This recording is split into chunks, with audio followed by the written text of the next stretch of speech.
Anti-smoke belching operation sa Baguio City, malaking tulong sa kalikasan. Narito ang report. Nakapwesto sa gilid ng kalsada ang City Environment Protection Management Office para i-monitor ang mga dumadang sasakyan sa Baguio City. Araw-araw, 1 hanggang 2 team ang makikita sa iba't ibang pangunahing lansangan sa syudad para matiyak na walang makakalusot ng mga sasakyang nagbubuga ng maitim at makakapal na usok. Bahagi ito ng anti-smoke belching operations alinsunod sa umiiral na City Clean Air Ordinance. May ginagamit na smoke analyzer, may computation sa smoke particles para malaman kung pasado sa emission standard ang usok ng sasakyan. Sometimes yung mga pangpasada kasi pasada ng pasada po, nakakalimutan na yata yung paglilinis nila.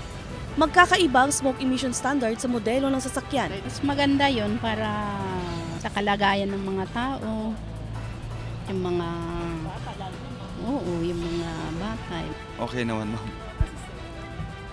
Kasi mausok yung ibang sasakyan na mabawasan yung para ipalinisan nila yung mga tampityo nila.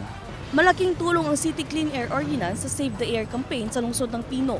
Sa ngayon po, medyo at least mas mababa na yung mga nahuhuli na sasakyan kasi nagme-maintain din yung mga drivers at operators. Titikyeta ng driver ng sasakyan sa oras na makitang lampas ito sa itinakdang emission standard at pagbumultahin alinsunod sa umiiral na City Ordinance. Marjorie Padua, nag-aatid ng Balitang Amyanan.